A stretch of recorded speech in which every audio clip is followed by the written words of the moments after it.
Boa noite. Então, vamos lá, dar início aos trabalhos. É com muito prazer que eu apresento a vocês o nosso palestrante, Rafael Shen. Rafael Shen tem formação em psicologia, pela Pontifícia Universidade Católica de São Paulo, é mestre em psicologia clínica pelo Instituto de Psicologia da Universidade de São Paulo. Atualmente, o Rafael é doutorando na St. Mary's University, Londres, onde ele foi premiado com o Vice Chancellor Studentship, Bolsa de Estudos. Ele é membro do Laboratório Prosopon, do Instituto de Psicologia da Universidade de São Paulo, IPUSP, e do Centro Inspire, Center of Initiatives, Spirituality and Reconciliation, St. Mary's University, Londres. Em 2022, o Rafael publicou a sua dissertação de mestrado, com o livro Sonhando a Pesquisa, uma investigação orientada, supervisionada e destinada por sonhos. E hoje ele vai apresentar a sua palestra, Gemas de Luz, o Sonho Sagrado. Muito obrigada. Antes de começar, eu queria dedicar essa fala que eu vou fazer para o meu pai, que hoje veio me ver. E o título da minha apresentação é Gemas de Luz, o Sonho e o Sagrado. Então, eu vou começar contando que no decorrer do meu caminho como psicólogo e pesquisador, tanto o tema dos sonhos quanto o tema do sagrado, eles foram se tornando, duas das questões principais que eu passei a investigar. Mas que muito antes disso, muito antes de eu me formar psicólogo ou pesquisador, tanto o tema dos sonhos quanto o tema do sagrado, eles já participavam da minha vida, e em muitos sentidos, foram eles que foram delineando o meu caminho e me ajudando a caminhar até aqui. Então, hoje, a minha apresentação ela vai ser um testemunho desse processo. Só que vai ser um testemunho apoiado em uma reflexão teórica sobre as possíveis relações entre os sonhos e entre o sagrado. Então, hoje eu vou abrir a minha conferência com uma pergunta que vai ser o fio condutor desse meu diálogo com vocês. E essa pergunta é: como podem os sonhos destinar uma vida? E qual a relação disso com o sagrado? Então, aqui a gente percebe que eu estou primeiro trabalhando com a perspectiva de que os sonhos eles podem ser guias, de que os sonhos eles são dotados de caráter teleológico, de que os sonhos eles são dotados de telos. E nessa perspectiva, os sonhos também podem ser guardiões da memória do nosso futuro, porque determinados sonhos, eles podem guardar com eles o pressentimento daquilo que a gente pode se tornar. E eu, desde cedo na minha vida, eu fui tomando consciência desse processo. Mas eu fui tomando consciência disso na medida em que eu também comecei a perceber que determinados sonhos, eles sempre me visitavam próximos de situações de mudanças radicais, de mudanças abruptas. E o que eu quero dizer com isso, Quero dizer com isso que os sonhos, esses sonhos destino, esses sonhos teleológicos, esses sonhos telos, eles não eram fatos isolados. Eles surgiam na minha vida sempre como resposta ou antecipando situações de mudanças abruptas. E aqui eu vou chamar essas mudanças abruptas de rupturas, porque é através da ruptura que surge o incontrolável, que surge a instabilidade, a quebra, o imprevisível e a descontinuidade. Ou seja, a ruptura, ela perfura e ela atravessa o estabelecido e o consensual. E ela reposiciona o fluxo de uma vida. E aqui, eu estou trabalhando com a compreensão de que essas experiências de ruptura, elas possuem relação com o sagrado. Mas eu também preciso apresentar a vocês com qual concepção de sagrado eu estou trabalhando.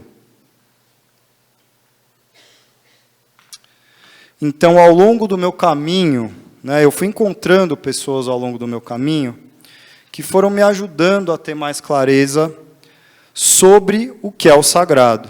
E dentro do universo da psicologia eu destaco, claro, o meu encontro com Jung, que foi um divisor de águas para mim, e o Jung aqui todos conhecem. E eu destaco também o meu encontro com o professor Gilberto Safra, que foi o meu orientador de mestrado na Universidade de São Paulo, e que é um psicólogo, um psicanalista, que tem feito contribuições muito originais ao campo da psicologia, introduzindo no campo da clínica, no campo da psicologia, uma série de contribuições das áreas da filosofia, da teologia, da literatura e da antropologia. Então, antes de eu continuar esse meu testemunho, e antes de eu entrar nessas minhas experiências pessoais com os sonhos, para continuar desenvolvendo essa apresentação, eu quero primeiro comentar um pouco a maneira como esses autores se posicionam diante da questão do sagrado. E a gente vai perceber que tanto o Jung quanto o Gilberto Safra, eles trabalham a questão do sagrado em sintonia com a perspectiva oferecida pelo Rudolf Otto, que vai colocar o sagrado no plano da experiência, sendo o próprio sagrado uma experiência de alteridade radical, que emerge pela presença de um totalmente outro. Ou seja, esse totalmente outro, ele coloca a subjetividade de uma pessoa em suspensão, na medida em que ele surge como uma experiência tremenda, misteriosa e luminosa. A experiência do sagrado, de acordo com Otto, ela é irrepresentável, ela não possui representação, porque diante dela, a única coisa, nossa única reação é ficar boquiaberto. O sagrado, ele causa temor, ele causa repulsa, ele causa fascínio e ele causa atração. E a luminosidade, ela causa espanto, porque aqui, quando a gente está diante do sagrado, a gente também está diante de algo que é maior do que nós mesmos, e diante de algo que surge para além daquele mundo que a gente conhece. E aqui, só fazendo duas notas de rodapé, a palavra sagrado, ela deriva do termo latim sacer, que significa santificar, dedicar à divindade, consagrar. E o termo luminoso, ele deriva do termo latim numen. E numen é uma referência à presença que é percebida, mas não por meio dos sentidos comuns. Numen indica a presença de algo divino. Então, falando um pouco sobre a relação entre Jung, o luminoso, e o sagrado. É um campo muito abrangente esse. Mas, na minha opinião, uma das grandes contribuições do Jung foi ajudar a deslocar a questão do sagrado e do luminoso, que até então passou muito tempo restrito ao estudo e ao campo das ciências, das religiões. E o Jung ajuda a deslocar essa questão para o campo da análise e para o campo da clínica. Ou seja, o Jung, ele reconhece que o luminoso, ele também se encontrava na dor, se encontrava na falta, se encontrava no sofrimento. E o próprio Jung, ao longo da sua obra, ele vai afirmar que o divino havia o visitado a partir da sua face terrível. E a gente percebe isso se a gente volta para a biografia do Jung e revisita a sua infância, a sua ruptura com Freud e vários outros momentos disruptivos da sua vida, porque o Jung ele viveu diversas crises e atravessamentos que paradoxalmente foram ajudando ele a reposicionar a sua vida, a tecer a sua obra, sempre a partir de rupturas.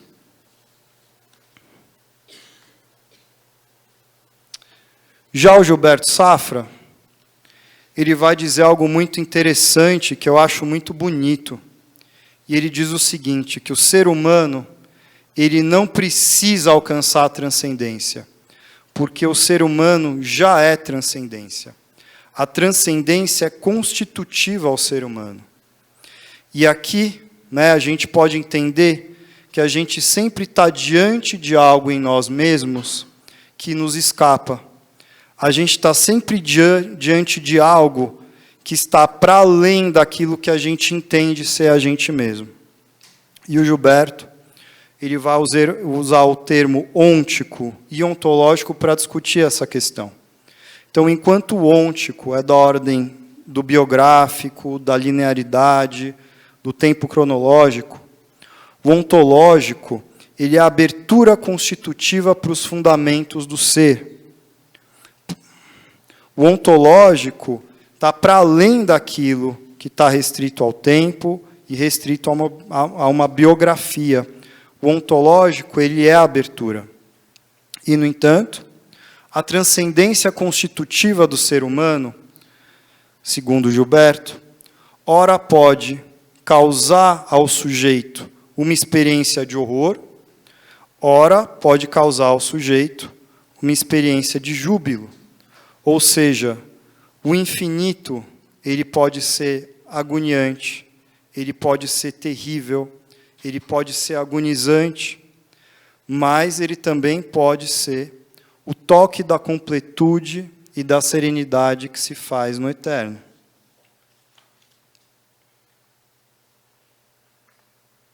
E para o Gilberto Safra, o sofrimento humano, ele é a visita da verdade, do ponto de vista ontológico.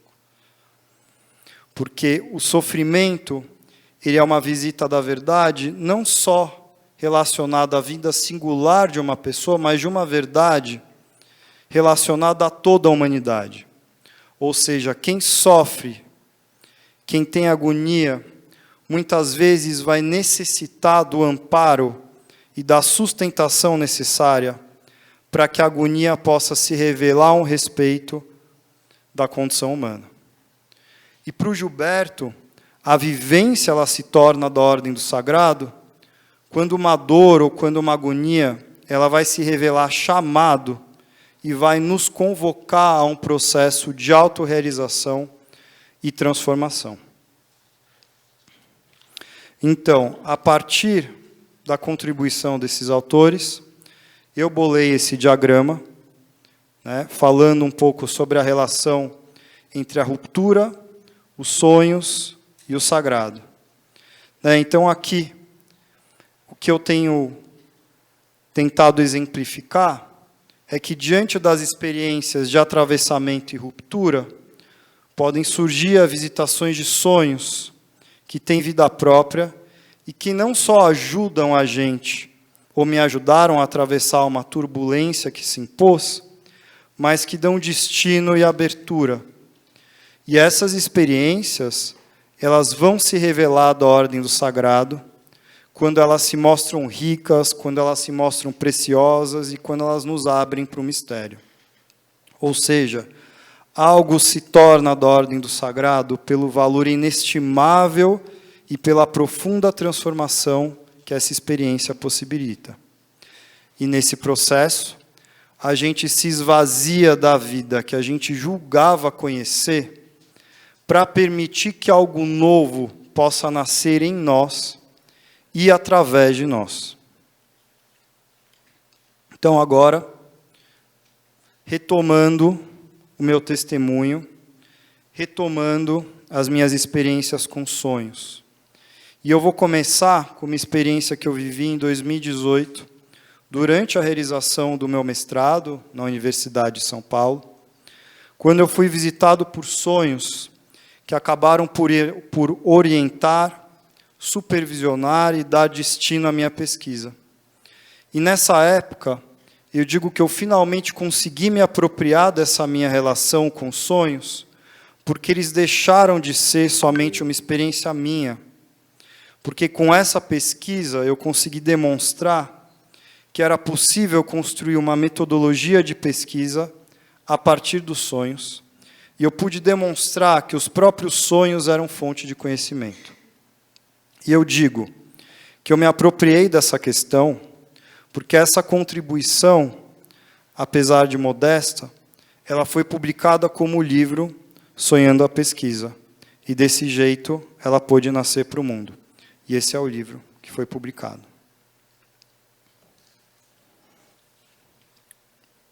Mas, durante a realização do meu mestrado, eu vivi uma situação de agonia muito grande. Porque no meio da minha pesquisa, quando esses sonhos eles me visitaram, e eu entendi que, de certa forma, eles queriam participar dessa pesquisa, meu antigo orientador ele não concordou com a minha nova proposta e, consequentemente, eu perdi a sua orientação e eu fiquei sem orientador durante algumas semanas. E eu gosto muito desse exemplo porque essa é uma situação que deixa clara como uma ruptura foi provocada e antecipada por sonhos. E foi justamente nessa situação que eu literalmente dei de cara com o Gilberto Safra na secretaria da Universidade de São Paulo, da USP. E o Gilberto ele foi muito importante para mim, porque, primeiro, ele entendeu o que se passava, ele aceitou me orientar, ele me acolheu. E, segundo, porque até então eu não o conhecia, eu não conhecia a sua obra, e quando eu comecei a ler os seus livros, parecia que ele escrevia e que ele falava algo muito similar, algo muito intuitivo e que falava no fundo da minha alma. O que ele escrevia me inspirava muito. E ele conseguia dar nome a determinadas intuições que eram até então muito difíceis de serem colocadas em palavras. Mas depois que eu terminei o meu mestrado e eu comecei a me aproximar do Gilberto, começou também a crescer dentro de mim um chamado, uma vontade, um desejo profundo de fazer um doutorado fora do Brasil. E nas minhas pesquisas pessoais, eu descobri um professor muito interessante na Inglaterra, chamado Peter Tyler, que também pesquisava vários temas do meu interesse. Mas essa situação foi um pouco angustiante, porque no começo eu ficava pensando comigo, e se eu perder a proximidade com o Gilberto, se eu prestar um doutorado fora do Brasil e conseguir a vaga? Mas depois eu pensava, mas e se eu perder a oportunidade de fazer um doutorado na Inglaterra por conta desse medo? E no final, eu só mandei um e-mail ao professor Peter Tyler, me apresentando, depois que eu tive o seguinte sonho. Mas antes de relatar esse sonho, eu acho importante dizer que eu acordei transformado e com a certeza de que o meu caminho ia me levar à vaga de doutorado na Inglaterra. E eu estou contando tudo isso porque esse também foi o momento exato onde começou a gestação da ideia de construir uma conferência internacional, juntando os profissionais que eu iria, possivelmente na época, conhecer na Inglaterra, com aqueles profissionais que eu já admirava aqui no Brasil. Então, tudo isso começou com um pressentimento, começou com uma intuição, assim que eu despertei para esse sonho, que eu vou relatar agora para vocês. Então, esse sonho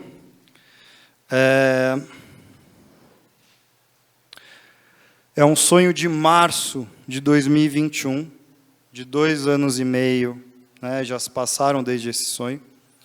E o sonho começa da seguinte forma. Eu fui visitar o Gilberto Safra na sua casa a seu convite. E eu subi no seu quarto para conversar com ele. Ele se sentou em uma mesa redonda de madeira e me convidou para sentar-se à sua frente do outro lado da mesa. Ele havia me convidado ali para um jogo.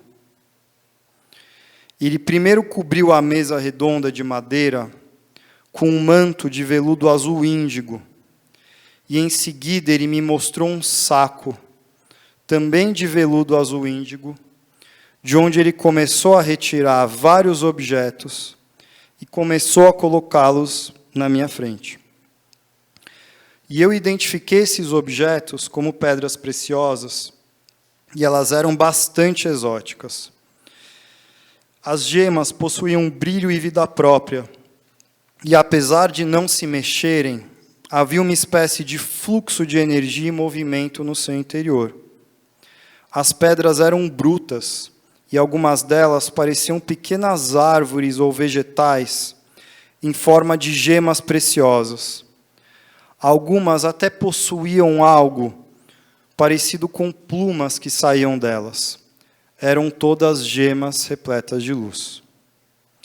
E o Gilberto espalhou um monte delas à minha frente e pediu para que eu escolhesse entre elas as que eu quisesse e fizesse com elas o que eu quisesse e decidisse fazer. Era esse o jogo. Em cima do manto azul que ele usou para cobrir a mesa, ele colocou na minha frente um cristal em forma de arco, que de alguma forma compunha a base inicial do jogo, e ele fez um gesto para que eu iniciasse. E eu decidi não olhar as pedras no sonho, e eu deixei que a minha mão esquerda escolhesse. E assim foi feito. Eu fechei os olhos, eu comecei a pegar as pedras sem olhar para elas, e eu as posicionei de acordo com a vontade da minha mão. Eu usei a minha mão esquerda, tanto para pegar, quanto para posicionar essas pedras. E quando eu terminei, eu abri os olhos no sonho, sem ideia do que eu havia feito. E, para minha surpresa, eu havia feito uma cruz com essas pedras, onde eu havia posicionado 4 pedras em cada um de seus 4 lados, em fileiras de 2 pedras.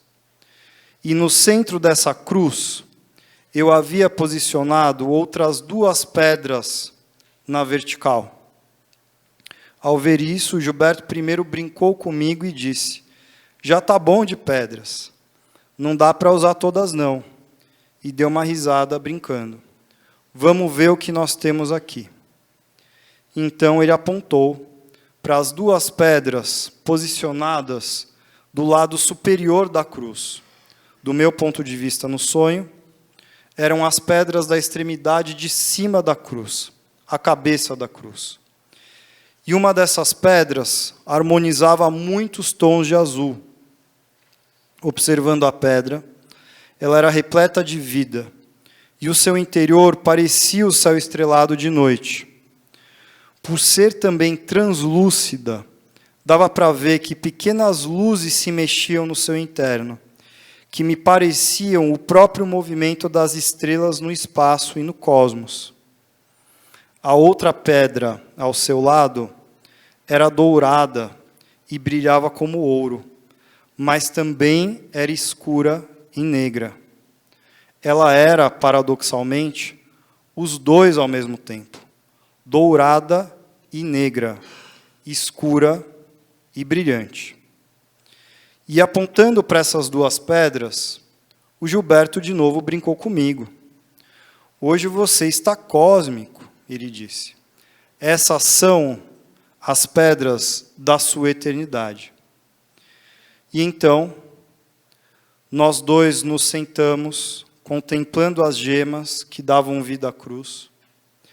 E o resultado desse jogo, ele não precisou de interpretações, porque, de alguma maneira, o Gilberto sabia que eu sabia o significado de tudo aquilo. Os 2 sabiam que nada precisava ser dito. Mas ficamos os 2 contemplando aquela cruz, feita de pedras durante um tempo, sentindo a energia constelada pelo jogo. E diante dessa cruz, no sonho, nós estávamos na presença de algo invisível, porém presente, e que nos transmitia paz e tranquilidade. Então, no sonho, depois de um tempo, o Gilberto se levantou da mesa, se deitou na sua cama e eu continuei sentado na cadeira na sua frente. E a gente começou a conversar sobre assuntos aleatórios e a conversa era muito agradável. E a última coisa que eu me lembro no sonho é dele comentar comigo que eu podia dar um jeito no meu clã porque eles estavam me dando trabalho.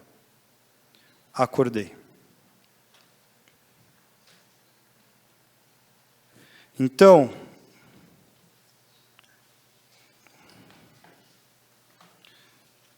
eu quero usar esse sonho como exemplo para mostrar que a maneira como nós vamos nos ligar ao sonho vai também determinar o quanto ele pode engendrar as nossas vidas e o quanto dos seus frutos a gente pode colher.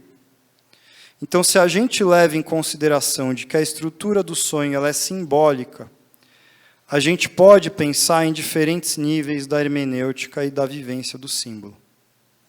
Então, agora eu vou fazer um exercício com esse sonho, e eu vou abordar esse sonho e os seus símbolos em diferentes camadas, até a gente atingir o ponto onde se torna clara a relação entre o sonho e o sagrado.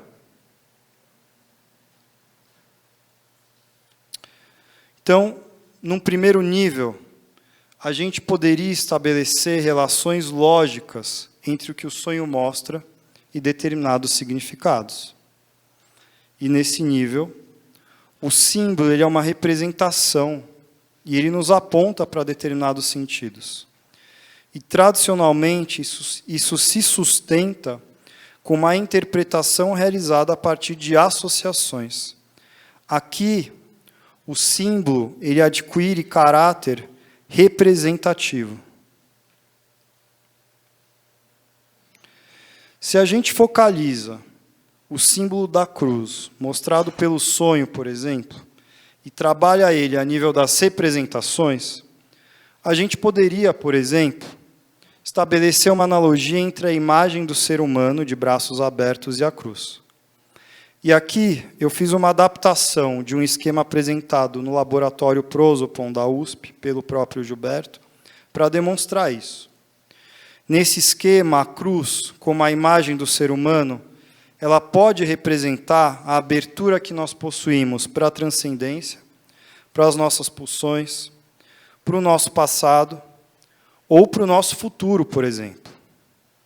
E eu vou dar um segundo aqui para a gente observar essa cruz e observar esse desenho. E notem que cada braço da cruz representa alguma coisa.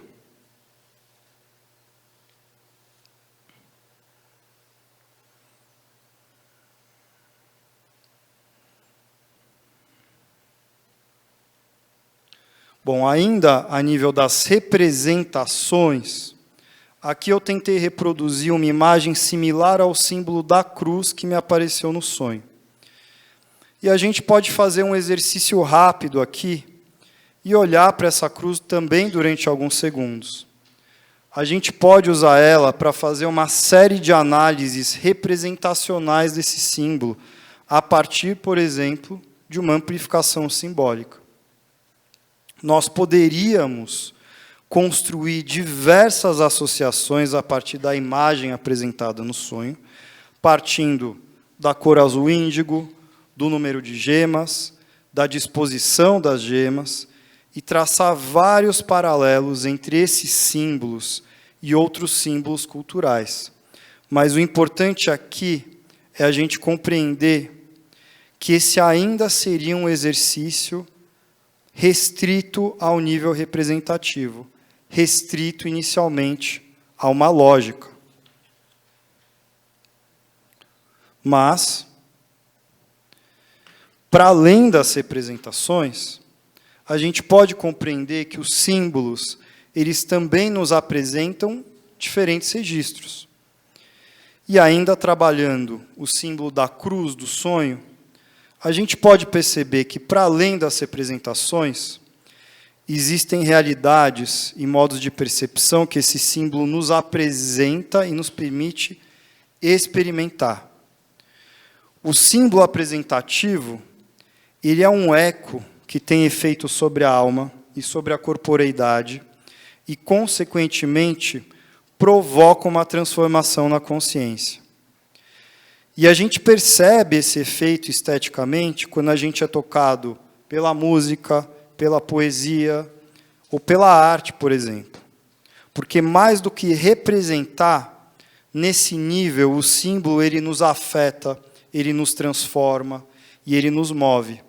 E esse é o nível simbólico privilegiado pelo Jung na sua obra.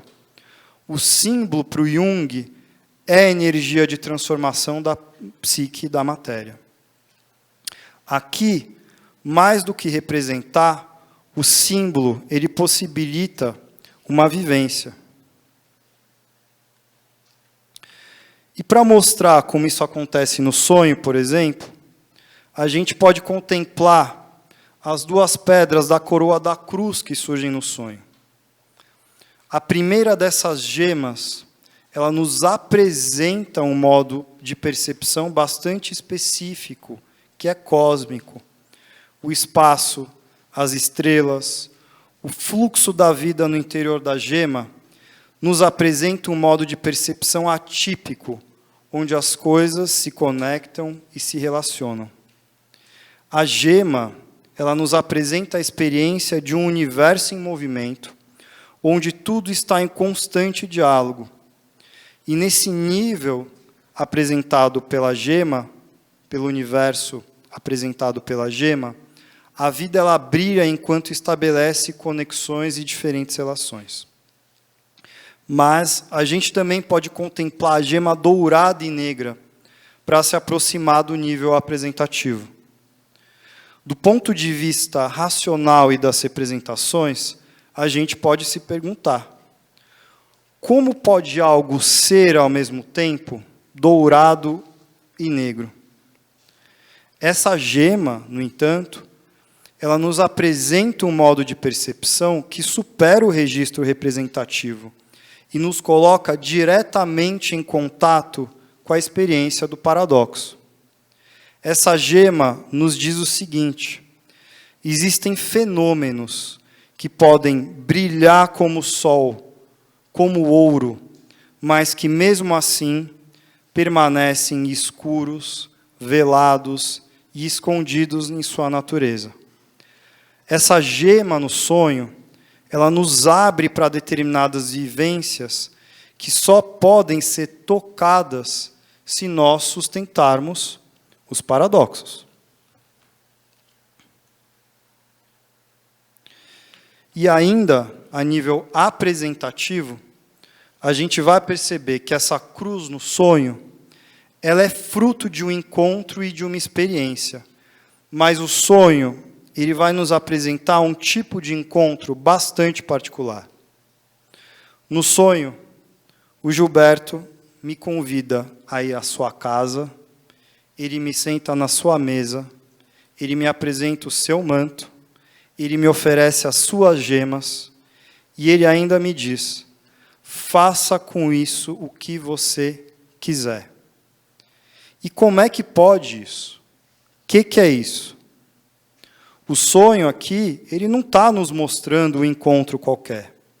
A cruz aqui, ela surge de um encontro regido por um gesto de completo desprendimento. E aqui o sonho vai nos ensinar que diante de um gesto radical de amor, nós respondemos com amor. Porque essa cruz, ela é fruto de um gesto de total abertura. E ela surge como uma resposta criativa que brota e que transforma a consciência. Então, aquilo que é originário e que vai sendo transmitido abertamente por amor, vai passando por reconfigurações e transformando a quem a toca. Mas, por último, existe ainda um terceiro nível relacionado à estrutura, à interpretação e à vivência do símbolo, onde o símbolo ele se mostra a janela para o mais além e para o mundo invisível. E a gente pode utilizar a fenomenologia do ícone para se aproximar dessa questão. a teologia bizantina há séculos tem preservado a compreensão do ícone como janela ou como porta para o invisível. Então, enquanto, tradicionalmente, a arte ela faz sempre referência a algum tipo de representação, ou ela nos apresenta diferentes modos de experimentar, o ícone ele é compreendido como a presença cristalizada do invisível e do mais além. E alguns autores da Idade de Prata da Rússia, como Sergius Bulgakov e Pavel Florensky, considerado o Leonardo da Vinci da Rússia, nos apresentam uma rica fenomenologia do ícone. O próprio Henri Corbin, que muito participou dos encontros geranos com Jung, ele foi profundamente afetado pela corrente teológica que estudava o ícone. O Corbin se interessou pela questão do ícone e a utilizou principalmente como referência para atribuir um quadro de sentidos à questão da imaginação e do imaginal, que vem da tradição mística sufi. E mais recentemente, o professor Gilbert Safra, ele tem abordado a dimensão icônica e a sua contribuição clínica ao abordar a dimensão icônica como a revelação dos fundamentos do ser humano e da sua singularidade. Então, aqui, se a gente retorna à cruz de gemas no sonho, a gente percebe que ela possui uma dimensão icônica pela presença que transborda dela. A cruz de gemas é uma ponte entre dois mundos. Mas o sonho também nos ensina que a vivência desse nível requer um modo de percepção bastante particular, porque a cruz no sonho é contemplada no silêncio. E nesse nível, o símbolo se torna retrato vivo do mistério, porque a gente fica diante da presença de algo que é invisível, porém real, que está para além do nosso mundo conhecido, mas que nos engendra e nos preenche de vida, de completude e de paz. Então, diante do ícone, a presença do mistério. E diante da presença, nada necessita ser dito.